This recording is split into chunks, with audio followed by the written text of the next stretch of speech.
Penn State football had their first transfer of the season, and wouldn't you know it, it was on a day I was going to talk about the transfer portal anyway. Today on the BWI Daily Edition, we're talking about the transfer portal, the good, the bad, what it can do for you, and what it takes from you. Some real-life instances of that today affecting the Penn State football program.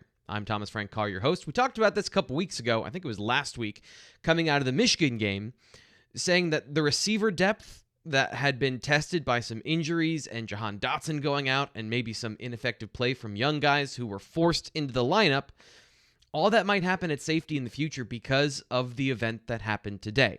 Before we get into the show and talk about Tyler Rudolph, what James Franklin said about the transfer portal this week and all of that stuff, I need to let you know this show is sponsored by Manscaped. Promo code 20PSU that you see at the bottom of the screen. If you're listening, it's 20PSU. You want to use that promo code. It's the holidays, right? So Black Friday coming up this week. It pair great with a $1 promo where you can sign up for On3 for just $1, and you get 25% off at manscaped.com right now. Make sure you use the promo code 20PSU. They've got just launched for the holiday season the Ultra Premium Body Wash and 2-in-1 shampoo and conditioner. Time to give yourself or someone who needs it in your life the gift of beautiful skin, hair, and I'm looking at you, staring right down the barrel, balls. Promo code 20PSU for 25% off and free shipping. So let's talk about the transfer portal. This has been a topic of conversation over the last couple of weeks when it comes to how James Franklin has approached the portal and his opinions on it, really without actually having him speak in depth about that. So that's where we're going to start today. A bit of a lengthy answer from Franklin, but I think it's worth hearing the whole thing of what he says about the transfer portal, ideally how he'd like to use it, and then the problems with that particular plan. 3 scholarships for transfers on defense and 3 for offense, or maybe 5 this year or maybe 8 one year or whatever it may be. The other hard part is we're recruiting at a really high level right now. So it's hard to turn down a really, really good high school player, which is how I would prefer to build and recruit anyway, when I don't really know what's necessarily out there in the portal or who's going to. So it's hard to turn down something now who's a really good player waiting on a possibility of something later. I've also tried to remind our staff that we got to make sure that we continue to be thorough. We're so thorough recruiting high school student athletes. I don't see people being thorough at the college level. There's guys transferring to other schools from our place that no one's ever called about. I don't know how you can do that. You have no idea what was going on at the previous institution. So we've done a really good job of that. We've talked to coaches at the previous schools. We've talked to high school coaches. We've talked to the kids. We've talked to the parents. We got the transcripts. We do all these things. And some of these kids, literally, you hear they've hit the transfer portal, and in a day and a half, they're already committed to another school. I don't know how that happens if you're not talking ahead of time. And we've seen that literally time and time again, which is illegal. So for us, we may be a little bit slower in the process because we're going to be thorough.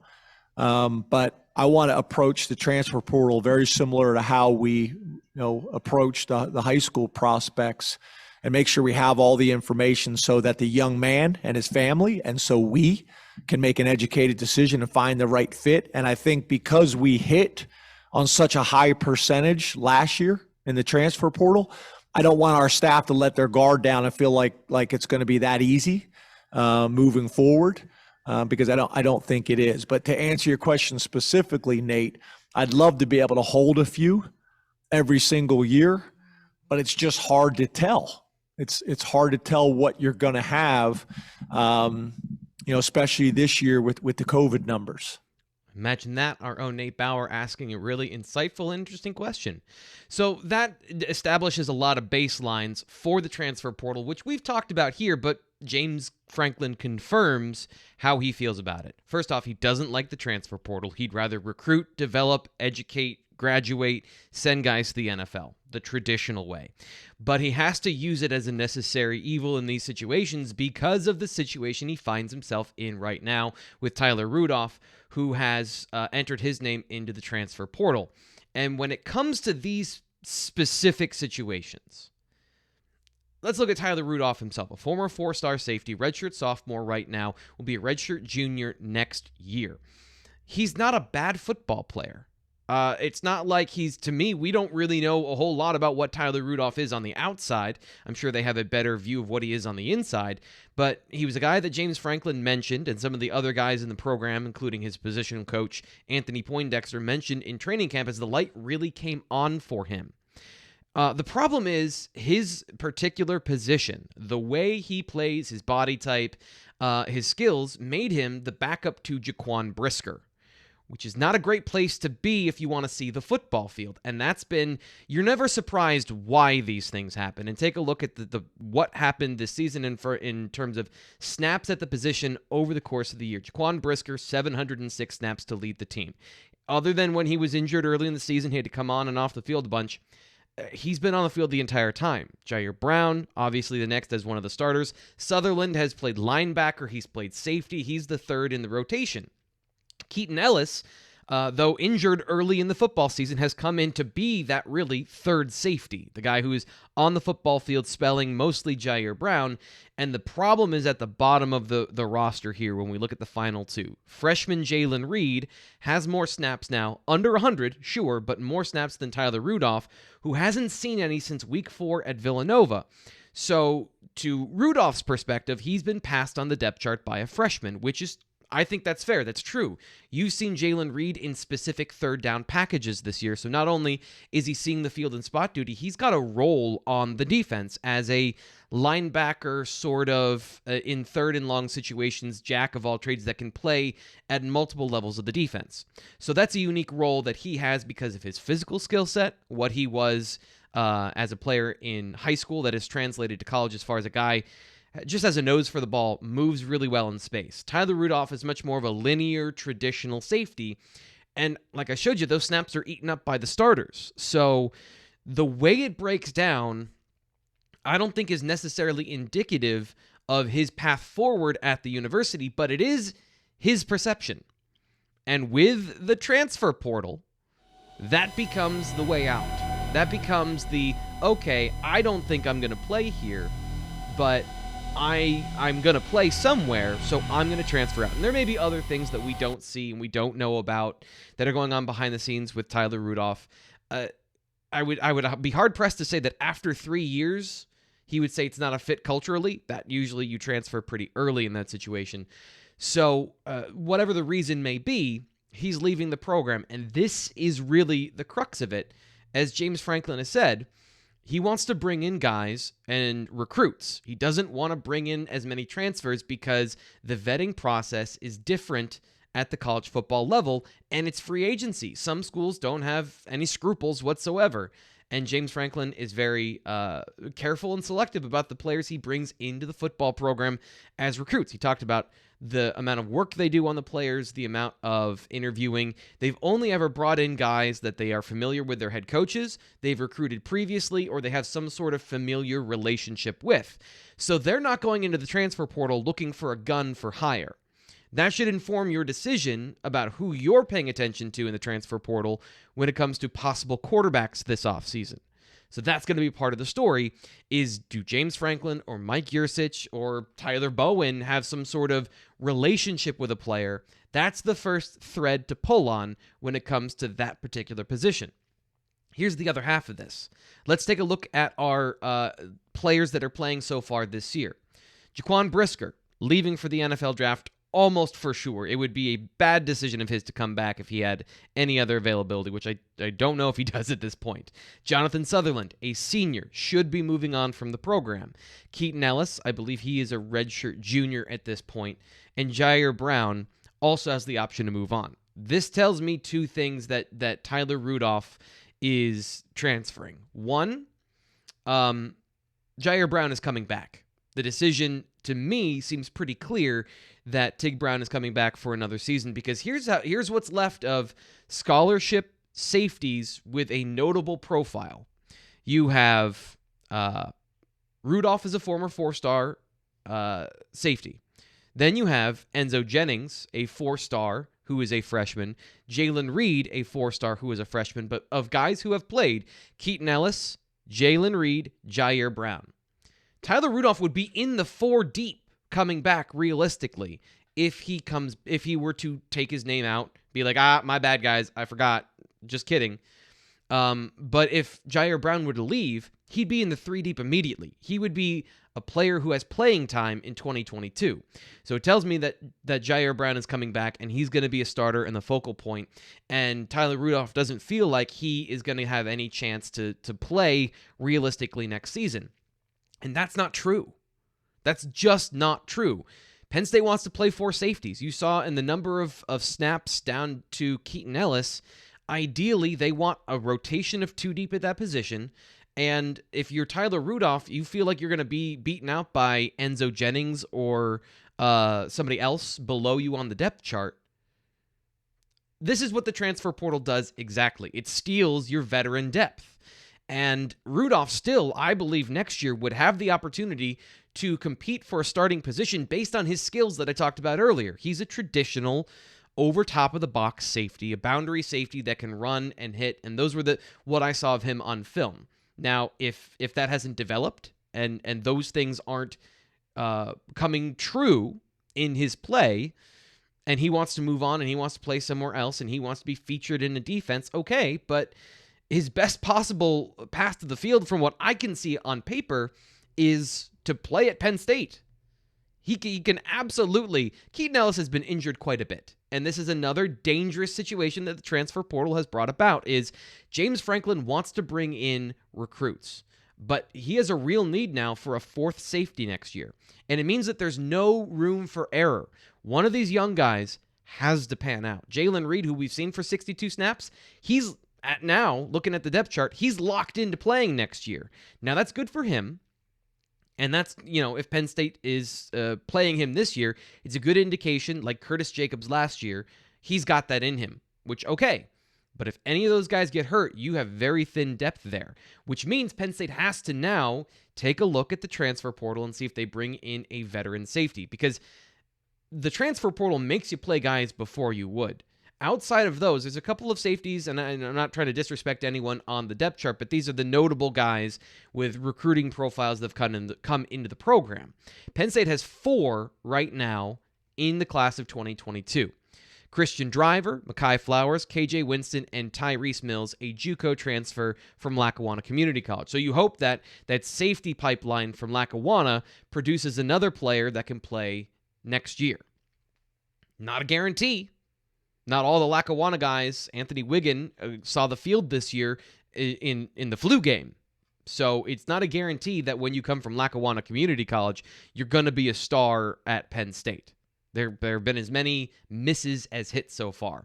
And while I think KJ Winston and Christian Driver are super mature players who have great profiles to be contributors as heady players at some point, now we're having the conversation of, do one of them have to compete for snaps next year? There's no buffer. There's no, okay, well, maybe this will work out where Tyler Rudolph gets another year. He has a role. He plays a part of the defense. All of that is gone because of the transfer portal. And James Franklin has to make these decisions in real time. It's actually pretty good for Penn State that Rudolph decided to transfer now so they can make those decisions, and they have that scholarship number starting to come into picture. And this talks about the class of 2022 as well. So all of this bleeds in together. It's so many plates in the air all at the same time.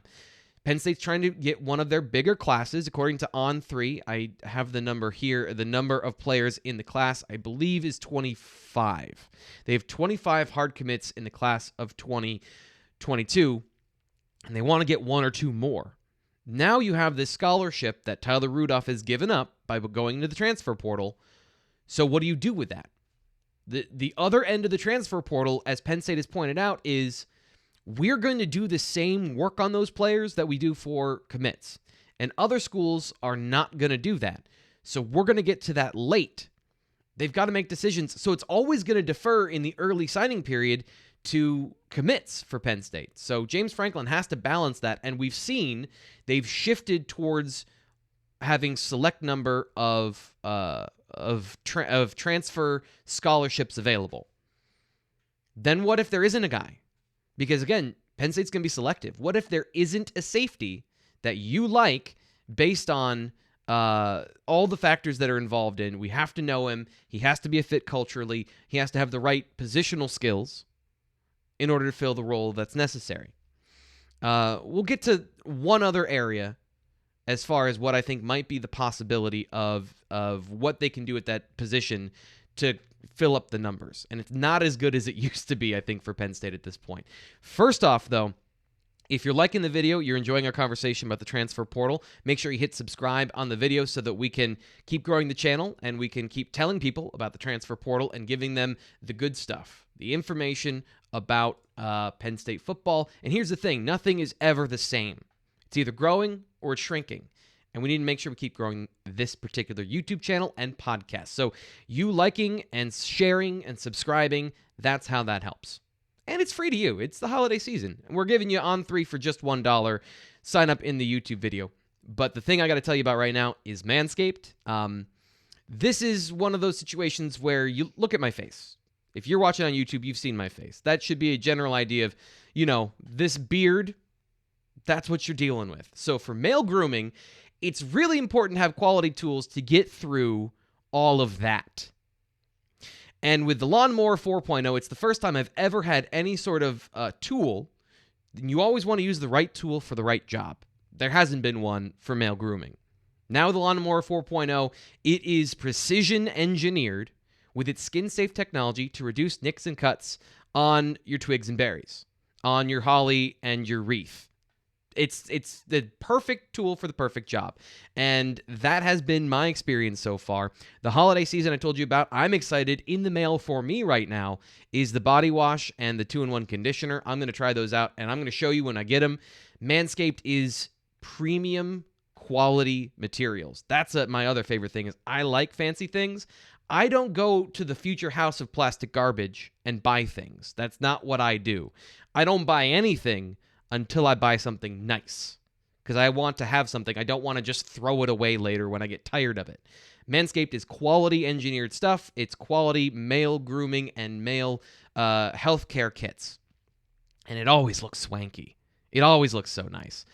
So if you want it, 25% off through Black Friday. So if you're listening to this video on Wednesday when it came out, you have until Friday for 25% off. You can still use our promo code 20PSU that you see at the bottom of the screen for free shipping and 25% off at manscaped.com. That's 25% off with free shipping at manscaped.com. Use promo code 20PSU. Clean your nuts and make Santa proud this year for the holidays. They also make great gifts. I actually, fun story, got an extra one by accident in the mail.